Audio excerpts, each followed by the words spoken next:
Hello. Hi, I'm Hi, John everyone. Binnie. And I'm Um, Natasha Rocha. Nice to meet you. Yay. Welcome along, everyone. And thank you for joining our podcast today. And we're here to both introduce the problems that our podcast will be covering over the coming weeks, months, years, and also our own experiences. So, this is our first podcast in a whole series that we'll be doing every week or so, and we're really looking forward to meeting with lots of people and understanding all about their experiences and the sorts of problems. If I segue a little bit into those, the sorts of problems that we're interested in sharing in this podcast are our experiences of stress, anxiety, burnout in the workplace and and our lives, because often the two are intrinsically coupled together. And there's really no limitations to those discussions. We're here for transparency, openness, and honesty. We're also not here to sell you anything. And we're here to also just hold space and hear all about your experiences, share what resonates in our journeys, and also if we've been able to find anything that's helped us on those journeys and based on our experience. And finally, one thing that we'll do with every episode is we'll do a short meditation towards the end. So stick around for that if you're interested, because we'd love to personalize a meditation based on the different challenges, the problems that we raise in the podcast. One meditation won't fix all your problems, but it's a good start in helping you understand there's an oasis of calm just waiting for you to connect with each day if that's something you choose to do. Okay, so, Natasha, since I did the introduction, uh, perhaps you'd like to briefly introduce yourself, please. Absolutely. And I'd also like to talk about our journey as well and how we came together in this, because it is definitely part of the journey. And quite interesting in the fact that we used to work together probably about 20 years ago, Yep. like something like that. And, very, very much into the corporate world. And then we went our separate ways, and then both had an awakening and have come together and have realized that we went through some of the same stresses some of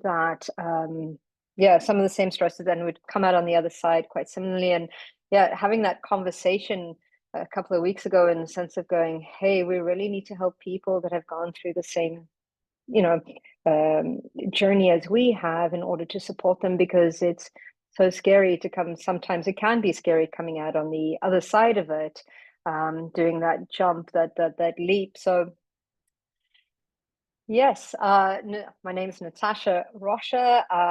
I've worked very much in the corporate world, very much into spirituality on a family basis. Never thought I could do it to support people. I had always this grave interest in becoming a psychologist, and helping people mentally, emotionally, but it didn't end up being part of on the cards at that time. So I ended up finding myself in marketing, which is a different kind of psychology, I suppose, in that sense. And I absolutely loved what I did.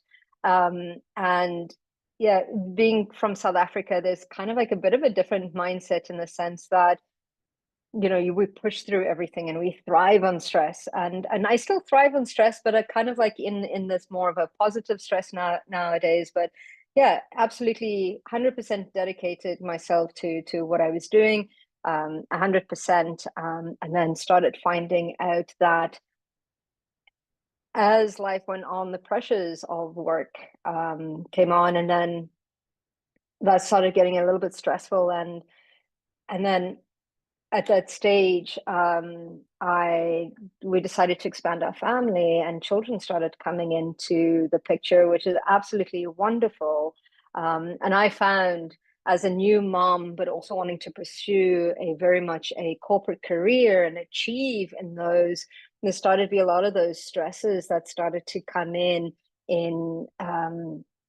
trying to manage both worlds as well. And I also went through that aspect of when I come back to my job, it felt like that position that I loved so much was also starting to get threatened.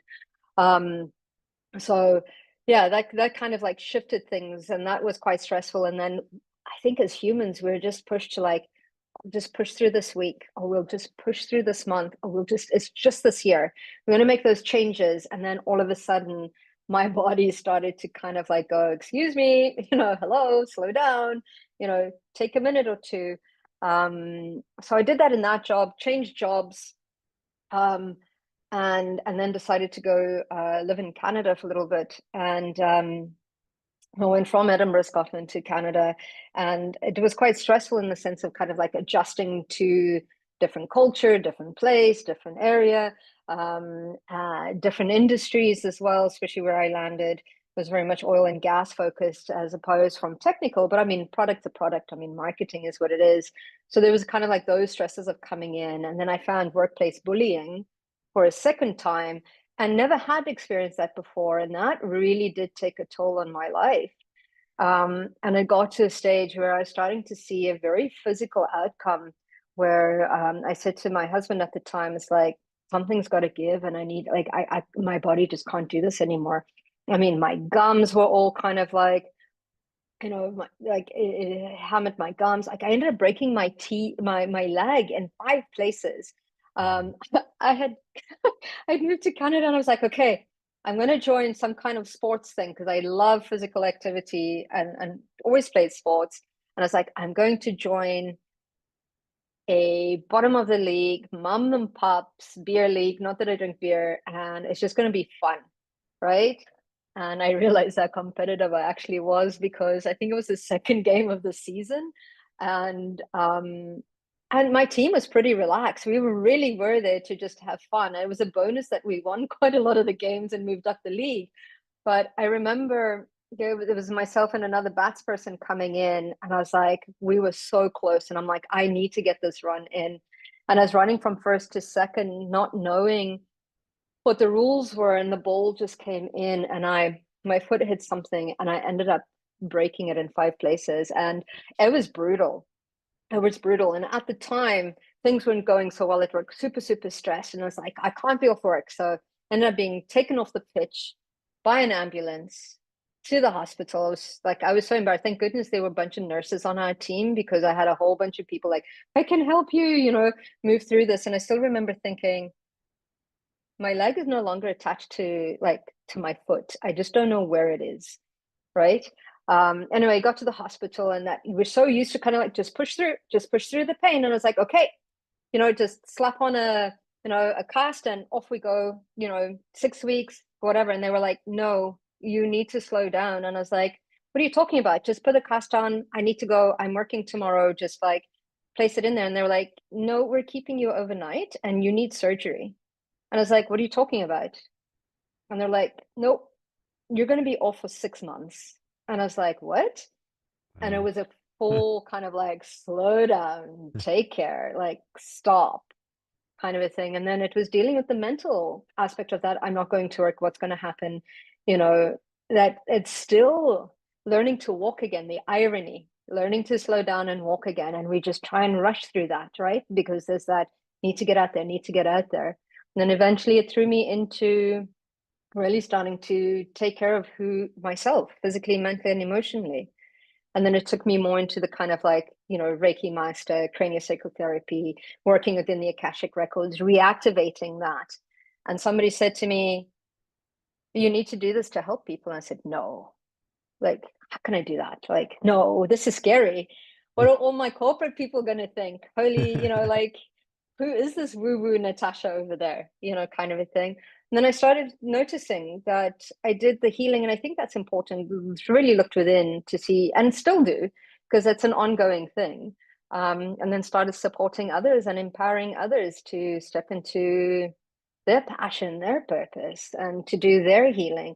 And I realized that it really is a journey of walking beside people rather than trying to fix it, or it really is like, how can I support you? How can I be of service? And that shifted quite quickly.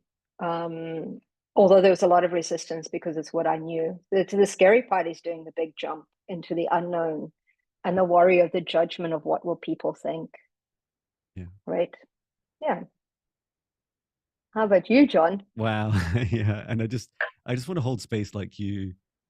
Um, Thank you for sharing your journey. And I I also pick up on like your energy now. That's one thing I also want to reflect on for both of us. Our energy is actually pretty high. Like we're really happy people. We have gone through hard times, and I you brought back like that experience so vividly, and it definitely resonates with me. Like that is a really hard moment when you're in your life when you just your body says no, Mhm. no more. It's like you know, it's easy to react and feel like your body's like somehow it's a mutiny, like your mind is the captain of the ship and everything's going fine, but at some point the crew you're and the ship itself will go no, we're like we're just going in circles, or we're concentric circles, or whatever it is that's going Mm. badly wrong. um and yeah, that was definitely a big realization for me as well, was like the partnership with our bodies. And actually our bodies are so much more sentient and helpful partners than we give them credit. I feel that's a journey for me also. But yeah, thank you so much for sharing your journey. Yeah, so my turn. I won't put it off anymore. Mhm. So hi, I'm John Binnie. I am, as of today, it's not my birthday, but I'm 47 years old, and I have been in the software engineering and more latterly artificial intelligence development industry for just over 26 years. And I started out doing uh, at university, learning what was called back then in the 90s computer science and software engineering. And I went through like a series of development jobs and quite quickly into management. I think I was in management within 2 or 3 years. And and partly I always felt like I had lots of bad managers, and uh, and I felt like I could do that better. I could learn how to do that. Little did I know how hard it is to manage people. Um, yeah, I went through many different jobs, about 10 different companies in those 26 years, and the last 8 years was in was in a big global corporate. And I started my career really like chasing all these I don't know, Western culture kind of tick boxes or goals that we kind of set ourselves, we program ourselves to believe are fantastic things that make us happy, right? So a house, a beautiful wife, kids, got two beautiful children. Um, I chased job titles, salaries, companies, scope of work, and I steadily over I think till about 2012, um, 2013, I was busy chasing all those tick boxes, and I was increasingly dropping any hobbies that I had. So I'd stopped. I had been, just when my kids were born, I'd been in a pub covers band, so I was doing music every weekend and dancing, mostly sober, dancing on tables and bars and having great fun. And I stopped that. And I stopped playing music at home. And that was like a red flag, but I just ignored it. It's like, it's fine. In fact, even my boss, who I met up with again recently, it's like, why did you stop at that time? That was silly. I told you to keep going with your passions. Like, no, I need a job title. No. And I was like, keep going, keep going. So I was in this, this kind of empire building mode of like, I want to, manage more and more people. I think up at that time, it was about 70 people that I was managing, building all kinds of different software solutions, even in that one company, included uh, serious game simulations, like 3D simulations for the fire services and firefighters, army recruitment services, and uh, web applications, native mobile apps. And I've also done a lot of things like online banking systems, and things like games, and just normal websites. And so in the last, I did have a very unpleasant. And when you spoke about that bullying part, I did enter a very toxic company briefly, And I experienced some of the worst bullying I've ever experienced personally, and like it was shocking. I mean, it still is to reflect on now. Um, and then what I found myself in was this position where I was like, I went through this like reboot. I was like, well, I was chasing all the job titles, all the money, great, and I was like I wanted to become a chief technology officer, and I was that for two different companies. And then I was like, but in this very difficult company to work in, I find myself questioning that. I was like, why did I chase that? Why was that so important? So in my last, I then left and went into my last job for 8 years. And what was great about that kind of reboot was it allowed me to start with a small team. I started with 4 people. And at the time I left, just at the end of April this year, it was about 36 people. And we'd stopped growing in the last couple of years. And it was like, actually, I realized that I enjoyed, doing things with customers and quite small teams. And I enjoyed like innovating. And I loved the responsible artificial intelligence domain. Like I thought that was really fantastic. But even as I built that relatively, some might call that a small empire, um, I found people around me were struggling with stress and anxiety. And I was too close minded, I think, to really acknowledge that I was going through that too.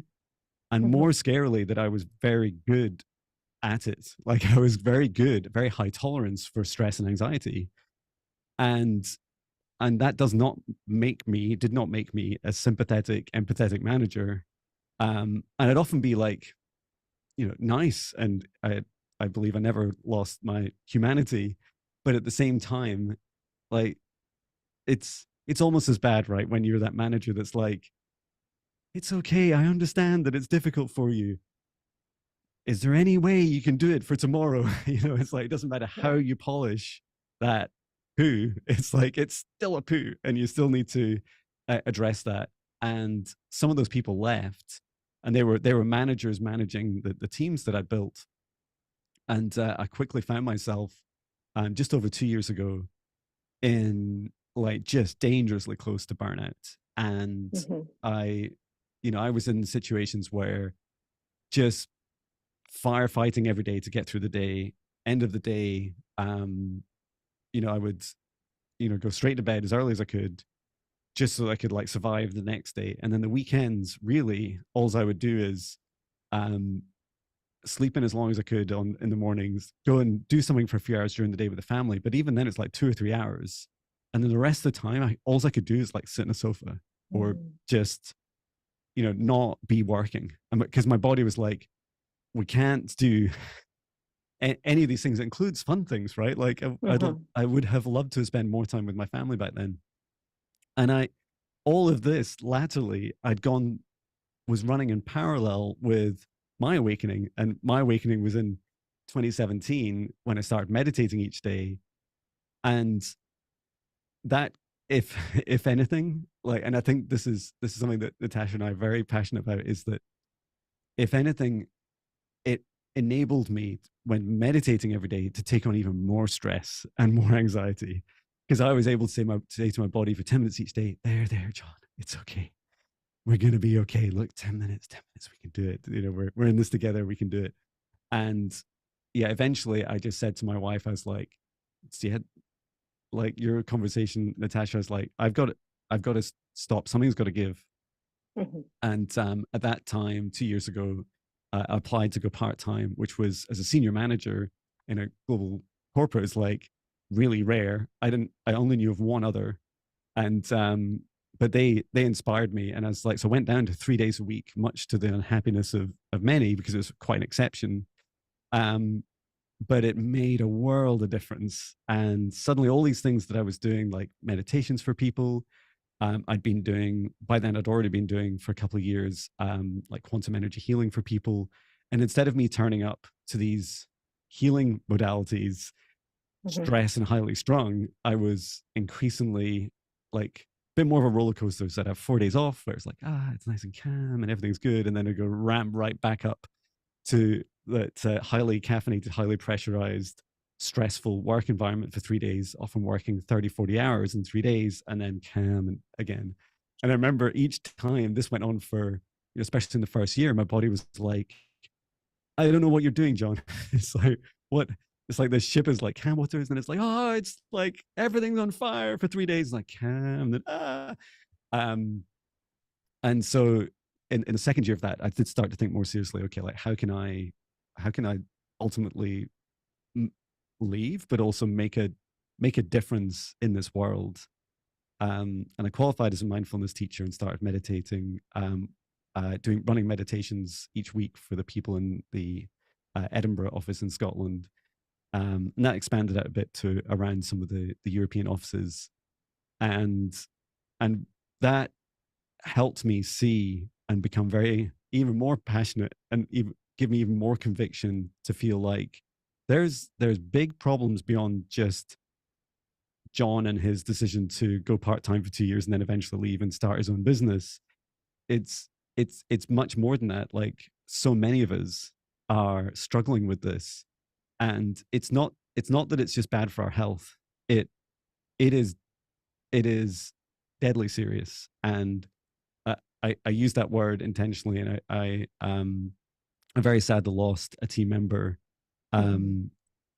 And I felt like, whatever the exact causes were, I felt part of that picture. I was part of their life. I was their manager, and it was very sad to see them stressed. And then after a long period of illness, and they're trying to recover, that they eventually died. And it really helped me realize that there's there's more we can do for each other. And I'm not saying, we can save each other's lives. We can't do that either. But we can raise the visibility of stress and anxiety. And hopefully, if any of our stories resonate with you, at least show that there's a risk of burnout in the way that you're behaving right now, if you're keeping pushing every day and you're not taking time for your passions and the things that you love in your life, and trying to achieve a balance or finding a path to achieving it. That's brilliant. Thank you for sharing. And that's absolutely coming from very different perspectives. And I love how you said that meditation just allowed you to be able to cope better and do more. And I think that is very important, because a lot of the times we look at band-aid situations. Just take a week off, it'll be fine. And we go back to the same things. And I think the seriousness of not, I think, getting to the core of what is happening physically, mentally, and emotionally is important. And it's dangerous if we don't. And people, as you say, I'm really sorry about your colleague that you lost, but it gets to that phase where it's just, where does it stop? Mm. Right. And I think bringing the awareness of when you're leading to it is so important, because sometimes we don't know that that is where we're heading until, something happens. I remember going to an Ariana Huffington from the Huffington Post. She did a big talk once, Mhm. and she used to, and that's the thing. So we all talk about, oh, let's smash it till this time of the morning and that time in the morning. And I think she passed out and bumped her head one day in her office. And I think that was her awakening. That's what she spoke about at that conference.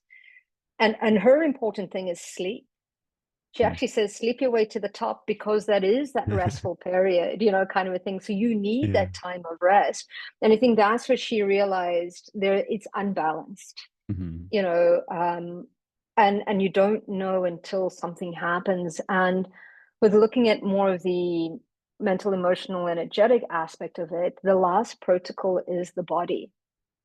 When the body says, okay, enough's enough. And I commend you on your bravery for saying, this isn't working for me. I need to go down to 3 days. It's not heard of. It doesn't matter. This is what I need. And that's important because a lot of the times we fear, what will our managers say? What are what other people think? Kind of thing. And we don't really ask for what we need Yeah. anymore. There's this fear of losing one's job, losing one's position, losing one's friends, losing one's network. And that fear stops us for actually, and I don't know if it's completely fear or if it's where do we start losing our value as people, our value as mom, parents, sisters, brothers, daughters? Where do we start aligning our values where we become our work? Yeah. And that's very much a mindset that I grew up in. Like, the business doesn't have a heart. You just need to show up. You don't need to like somebody to work with them. Like, literally, these are things that Yeah. are like, just show up, just keep going. Yeah. But yet we don't show up for ourselves in the same manner. We don't show up for ourselves. So that is quite an amazing thing that you're like, I know that this isn't what things are normally like, but this is what I'm needing right now. So I'm going to ask for it. And that, I commend you on taking that step forward, because by you choosing yourself, and for that other colleague that inspired you, you give others permission to start doing that as well, which Yeah. is so important these days. Yeah. Absolutely. Thank you. I wanted to touch on two strong themes, epiphanies, in these problems that we face that are picked up on both from both of us. Like, the first is our culture um, drives us to tightly couple, to like deeply connect our own outward like push productivity together. I can't quite do this on camera. Mm-hmm. Together with our own self-worth, and that the Mm-hmm. two are interlinked and intertwined, and Yeah. therefore I am because I do Mm-hmm. is the most one of the most destructive things we could think of, right? um Absolutely. and that somehow it is, so that the opposite is somehow just a disaster, like that Mm-hmm. everything that we love in our lives will disappear if we break the two. If we said, my productivity has literally nothing to do with my self-worth, that I just love myself regardless. I Yeah. always love myself. I love myself when I make mistakes. I love myself when I have success. I love myself when it's raining. I love myself when it's cold. I love myself when I'm resting, because resting is productive. And I love Yeah. myself just 24/7. And in fact, I'm always finding ways to fill myself more with self love. And even some of those terms are a little bit triggering, right? Like, I love myself can really trigger some people. It's like, oh, you love yourself. Oh, great. That's like, is there space for me in this universe of yours? It's like we get these funny, we've heard celebrities saying some of these terms and getting ridiculed for it, but no one can love you as much as you can love yourself. And self love is a gift that only you can give to yourself. Only you can say, I love myself. um, and then the other really fascinating epiphany I had is that my productivity, so my capacity, I'm not sure which hand to use here, but let's just use two. So imagine like my John's total capacity to be able to serve my customers. So I choose a customer, like a group of people or all the people around the world or all around the universe, and I say, these are the problems I'm going to solve. I'm going to come up with solutions to help you. That that total capacity is limited by my self-love and the act of Mm-hmm. self-love, my self-care. And so it's like, if my self-care is down here, and it's like, yeah, sometimes John gets a nap on a Saturday, is like, that's literally, you can just squeeze in under there. Yeah, okay, sometimes John gets to, beyond all his reports and spreadsheets and emails, gets a little bit of time, a few seconds each week to think about having to solve problems for his customer. Whereas if your self-love's right at the top, and you're much more dominant in your ability to look after yourself, then you're filling your cup, and you're with a filled cup. You can say, "Hey, world, like, I know I'm just one person, but I think I can help. I think I can help with some of your problems," and you can actually make a big difference. exponentially different to and significant in size than just the poor version of me that I've seen many times in my life, where I never want to go again, of that, on the edge of burnout. Absolutely. And it is quite triggering in the sense where you're like, oh, and I think that's the hardest thing, that whole self-love thing. It's like the touchy-feely aspect that we were taught that business, you does not show up in business. And especially as women, like, don't cry. You need to step into kind of like this role. You can't be vulnerable. Vulnerable, it equals weakness, which equals, whatever we make it mean.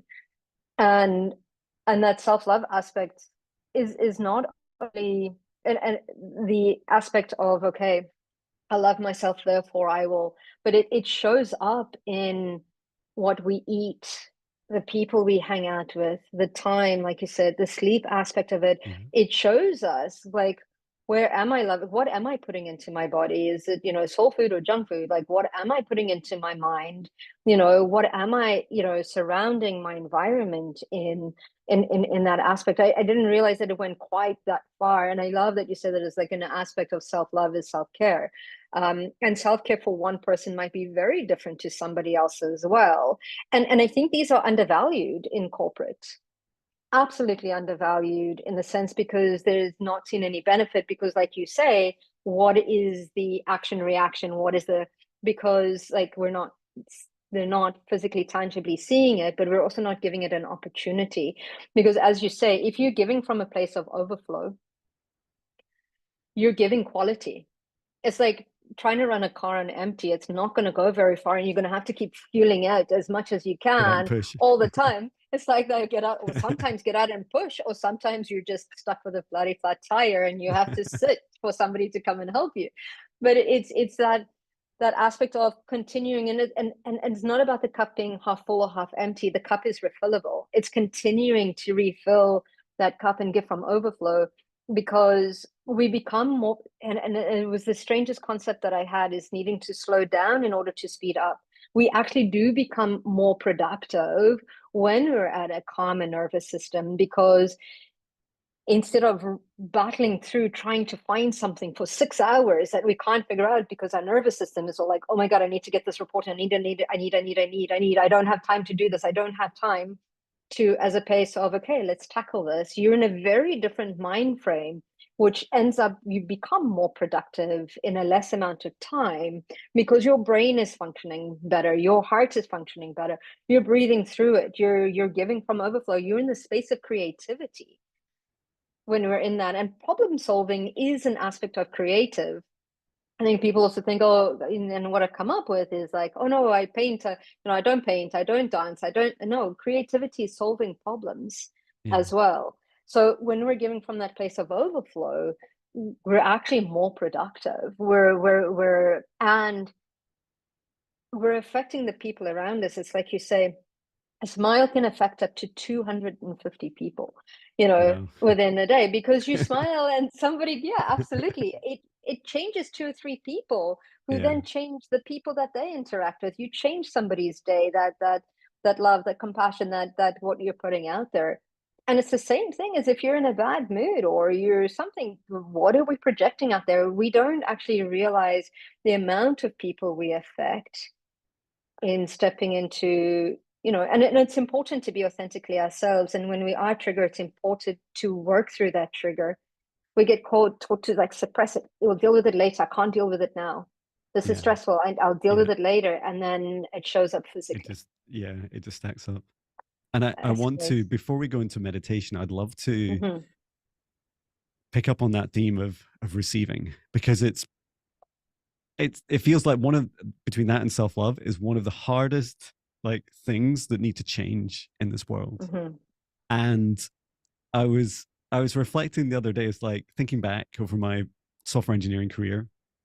It's like all those times that we had like hard technical problems to solve for customers, whether it was like scaling, a banking system to tens of millions of people, or reducing latency of a web page being served to like with ridiculous complexity, or launching a product and then having like really difficult bugs that needed solved like really fast, almost every single time that we took leaps forwards, solving any of those problems was not actually in the work environment itself, because the work environment was not conducive to that innovation aspect.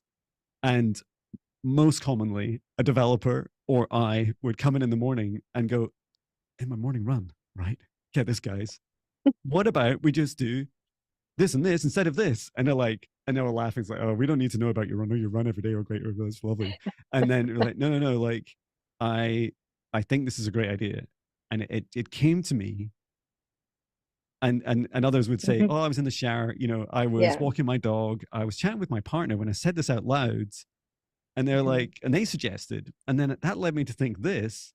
And some of these problems were like, multi-million pound problems Mhm. affecting, putting businesses with hundreds or thousands of people at high risk of like losing big contracts or losing their jobs. And so the intense pressure, and our reaction, our kind of traditional reaction to that is like, push harder, everybody, work so many Yeah. hours, and you constrain your ability to receive any of the ideas to so small, like this tiny little pinprick. And yet the the the timeout is the thing, that the space to receive is an incredible gift to give people and to give yourself. In many respects, it's linked to your self-care, and it allows you to receive some of the biggest inspiration you could ever receive in your life. And I, like outside of work, I also practiced for meditating every day, just asking initially the universe, and then as I developed my spiritual beliefs and abilities, talking to spirit guides and asking for messages for songs each day. And that's allowed me to create 2,400 songs in that time. And it's like, there's just no limits if you give yourself, in that case, I gave myself 10 minutes, or like today, like give myself 10 minutes each day to receive. Yeah. If you do that, you're able to receive even more than you could possibly imagine. And that's kind of the whole point, right? And we know this from so many artists, well, musicians and painters and people throughout history. They talk of these lots of different ways and lots of different kind of spiritual or practices that they give to it, but they often talk about some sort of a expansiveness, awareness, a higher aspect of themselves, a higher aspect of the universe or their God or whatever they believe in, that when they spend time in that space, they create this ability to receive, and they just set an intention. They're like, create some art, create an incredible dance, create a book, Mhm. create the problem to the software to solve a bug, like whatever it is that you're setting the intention to do. And I feel that's also going to be a big part of our journey, is understanding the problems that we face and being able to receive. Absolutely. No, you're absolutely right. They've actually brought out a few products for in the shower, where you can actually, it's like a whiteboard that's kind of like, you can actually write your ideas when you're in the shower. Oh, that's And so that's cool. such a, yeah, it is. It's awesome, because sometimes we get these streams of consciousness and they're in and they make sense, and sometimes they're out. So it's good to write them down. And it's any form of meditative state. I think a lot of the times when we think meditation, we need to sit down, close our eyes. Absolutely, that works. But meditative states are states like being in the shower, because you're not thinking wash arm, wash leg. It's in this kind of like automatic flow, and you're in water amplifies things as well. And it's Mhm. kind of like it allows your mind to drift. Running is another form of meditation as well. And so is, I had a friend of mine who loved doing some sort of arts and crafts, and she's like, I'm not like you can't meditate. I was like, absolutely you do. You just do it in a different space. Your time and space disappear. What is the thing that you enjoy doing, where everything else disappears and you become expansive? So I think it's important to look at the different types of meditation and what ways work for one person and then the other. And yeah, let's jump in. Fabulous. Yeah, let's we've talked about it a bit. Now let's do it. Let's do it. Yeah, let's just do it. And yeah, I'd like to get us started with a really short meditation. And I'm just going to I'm gonna create it on the fly, and then I'll just ask you, Natasha, to I'll just kind of introduce you in my meditation voice, Okay. and ask if there's anything you'd like to add. And yeah, I would encourage anyone, whether you've meditated or not, whether you feel you have the busiest mind and chaotic mind in the universe or not, um, it's accessible to everyone, and to know that it's okay. Like, even just listening to this, whatever you're doing is fine. I do recommend, if you're driving or operating heavy machinery or something that is risky to do whilst like taking your concentration off it, then perhaps you should pause and listen to this afterwards. Yeah, without further ado, let's begin. And so we'll begin by taking in 3 deep breaths, and just breathe as deeply as feels right for you. So take a deep breath in through the nose, and then breathe out through the mouth, nice and loud. And again, breathe in through the nose, nice and deep, and breathe out through the mouth, nice and loud. And this time, breathe in through the nose, nice and deep. And now release any negative energy from yourself, nice and loud. And just allow yourself to breathe deeply and calmly. And I'd like you to join me in bringing your focus, your attention to your body at this time. And you could gently just reach up to the top of your head. Just become aware of your scalp, your hair, if you have hair, anything you're wearing on your head. And then bring your attention all the way down through your body, down through your legs, and then down to the tips of your toes.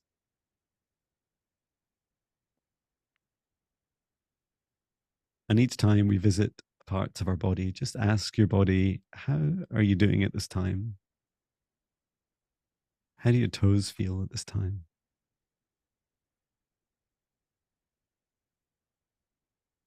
Are they needing rest?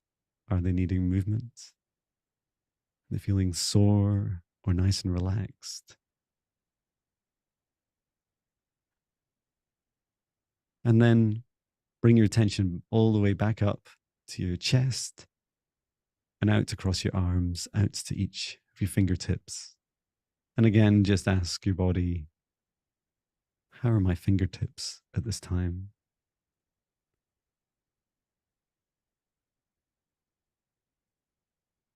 And coming back now to our chest area and to our hearts. And I'd like you to ask yourself a very important question that you could consider to ask yourself each day. And when we ask these questions, just allow your body to give you an answer. And our first question for our hearts and our bodies is, what can we do more for ourselves after this meditation to show that we truly love ourselves and can take better care of ourselves?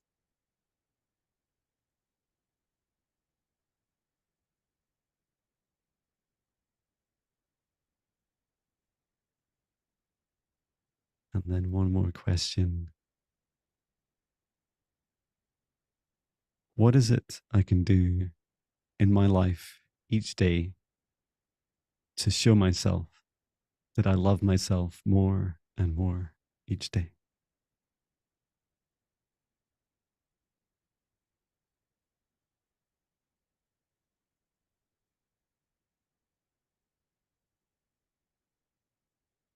And perhaps in these answers, there's silence, or you might feel a sensation in a specific part of your body. You might experience some memories, some thoughts, or some visualizations of seeing yourself doing the things for yourself that will fill your body with that happiness and that love. And perhaps you'd like to hold on to the feeling of one of those just now.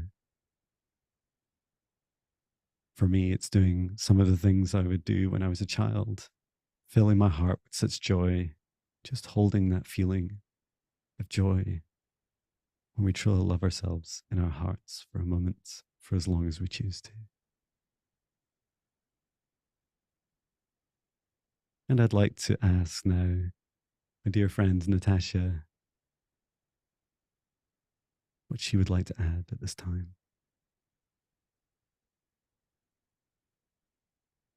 So continuing to connect into your body,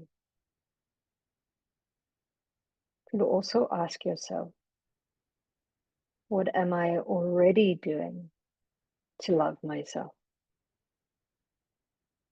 Physically, mentally, emotionally.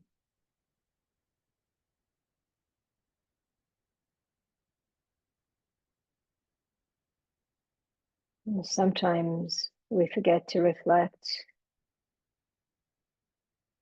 on what we are already doing well.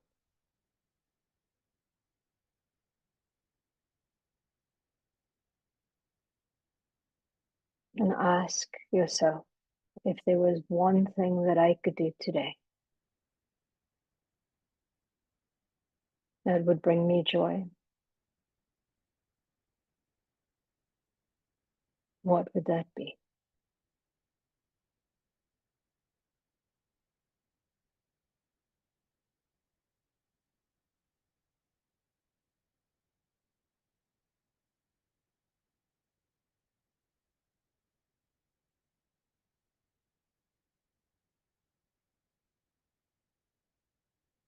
And it might be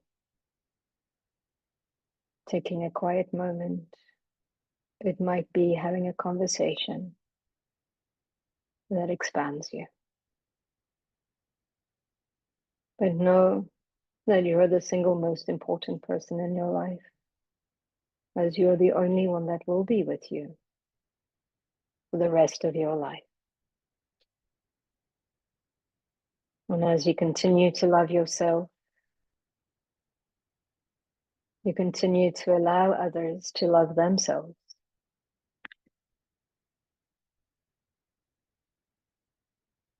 Giving them permission to care for themselves.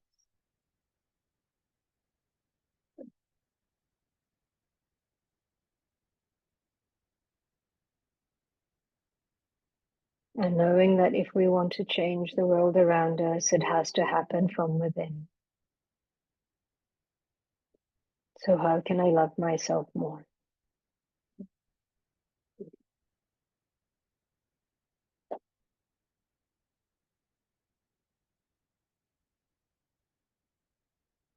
Now take one moment to envision somebody that you love the most in this world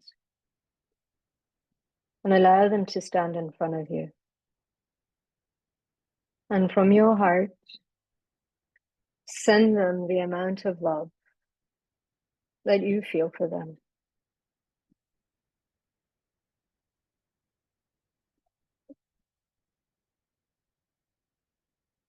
And then when they're full of love, I want you to replace that person with an image of yourself. Send yourself the love that you give others. Because so many times it's easier to love others than it is to love ourselves. And this is a great way to start pouring love into yourself. And once that feels complete, allow that version of yourself to step into your body, feeling the complete love that you already are. Breathe that in Anchor that feeling of love into your body and exhale.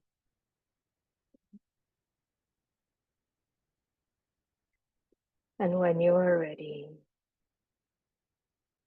we give thanks and gratitude for this meditation. When you are ready, open your eyes and take another deep breath and continue to love yourself for the rest of the day.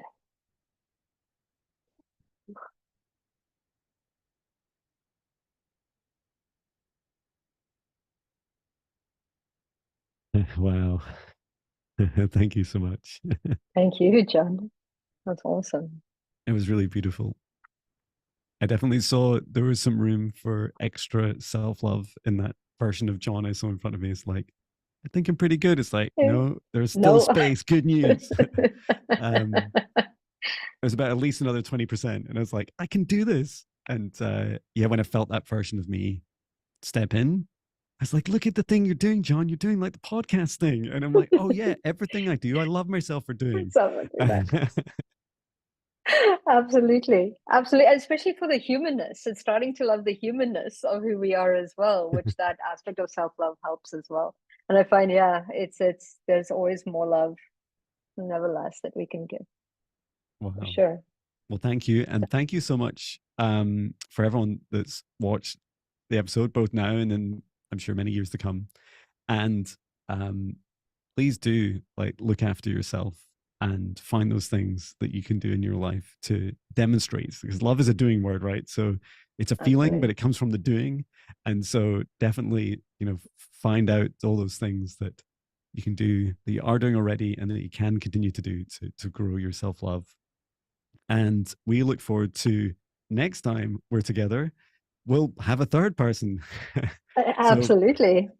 and if you're watching this and you're interested in joining our podcast, we already have quite a lot of people that are interested, and we're excited to bring them on future shows. But if you'd like to register your interest, just let us know. I'll put some information in the description.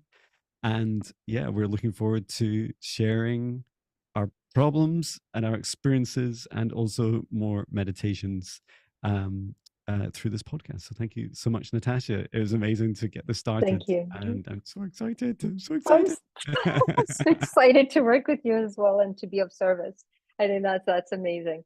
Thank you so much. I really appreciate that. Thank you, Natasha. Take care, everyone. Thank you. See you. Bye. Bye.